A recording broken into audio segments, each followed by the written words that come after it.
এজন ক্ৰীড়াবিদ প্ৰাক্তন ছাত্ৰ নেতা জুলখন ডাঙৰীয়া সভাপতিৰ দায়িত্বত আছিল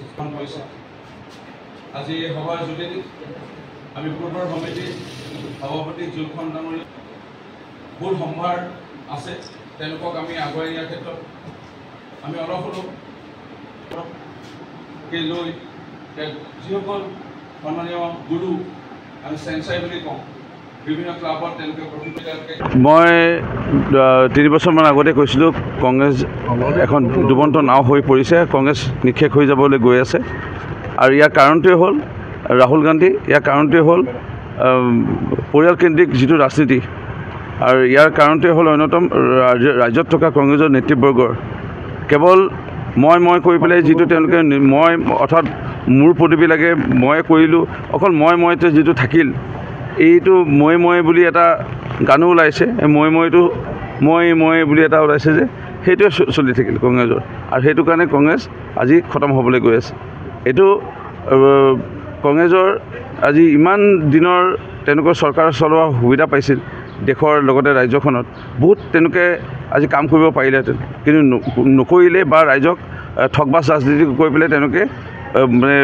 ৰাইজক আবুৱা হৈ থাকিল বা ৰাইজক পিছুৱাই ৰাখিছিল আৰু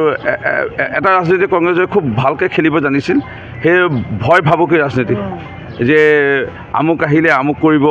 একদম বাঘে ধৰিব বা একদম শিয়ালে টানি লৈ যাব এই যিটো সাধুকথাৰ দৰে এটা ৰাজনীতি এইবোৰ কৰি পেলাই তেওঁলোকে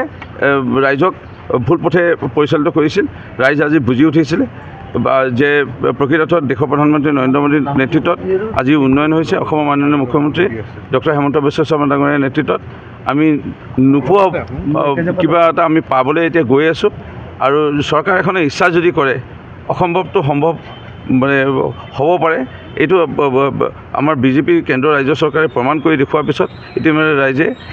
প্ৰতিপন্ন হৈছে আৰু যাৰ কাৰণে ভাৰতীয় জনতা পাৰ্টীৰ বা মিত্ৰজোঁটৰ পক্ষত আজি ভোটদান কৰিছে লোকসভা সমষ্টিক লৈ কি ক'ব চাওক আমি বহুত ভোটত আমি জয় হ'ব লাগিছিল কিন্তু আমি এটা বৃহৎ পৰিমাণত হ'লেও ভোটত আমি জয় হ'ম ইয়াত আমি অকণমান ভোট কমাৰ কাৰণ অন্য একো নাই ইয়াত এছাম ইণ্টেলেকচুৱেল বুলি ক'ব পাৰি ইণ্টেলেকচুৱেল বা বেছি জ্ঞানী মানুহে বিভিন্ন ধৰণৰ এটা প্ৰচাৰ অপপ্ৰচাৰ কৰিব চেষ্টা কৰিল আৰু গৌৰৱ গগৈ হৈ তেওঁলোকে ভিতৰুৱাকৈ এটা প্ৰচাৰ কৰিব চেষ্টা কৰিছিল এইটো অপচেষ্টা তেওঁলোকে জানিব লাগে দেশৰ প্ৰধানমন্ত্ৰী নৰেন্দ্ৰ মোদী ডাঙৰীয়া 400তকৈ অধিক আসন লৈ পেলাই তৃতীয়বাৰৰ বাবে প্ৰধানমন্ত্ৰী হ'বলৈ গৈ আছে অসমত ইয়াত দক্ষ মুখ্যমন্ত্ৰী ডক্টৰ হিমন্ত বিশ্ব শৰ্মা ডাঙৰীয়াই গুলি নুফুটা বম নুফুটা ধৰ্ণা প্ৰতিবাদ আজি 3 বছৰেই হ'ল ধৰ্ণা প্ৰতিবাদ পুলিচৰ গুলিত উগ্ৰপন্থী গুলিত পুলিচ নিহত একেবাৰে নোহোৱা হৈ পৰিছিলে এই অসমখনত এনে এটা কেতিয়াও দৃশ্য আমি ভাৰতৰ স্বাধীনতা হোৱাৰ পিছৰ পৰা বা 40 বৰ্ষ ধৰি আমি দেখা নাছিলোঁ এনে এটা পৰিৱেশত যেতিয়া শান্তি আহিল ইয়াত ক্ৰমান্বয়ভাৱে উন্নয়ন হৈছে ব্ৰহ্মপুত্ৰৰ ওপৰত আমি কেইখন দলং অকল নিৰ্মাণ কৰাই নহয় চাহ বাগানৰ অঞ্চলত বিদ্যালয় নিৰ্মাণ কৰা নহয় লাইনৰ ৰাস্তা নিৰ্মাণ কৰা নহয় গ্ৰাম্য অঞ্চলৰ ৰাস্তা নিৰ্মাণ কৰা নহয় বিভিন্ন বিশ্ববিদ্যালয় বিভিন্ন নতুন মেডিকেল কলেজ বিভিন্ন প্ৰত্যেক জিলাতে নিৰ্মাণ হ'বলৈ গৈ থকা এটা দৃশ্য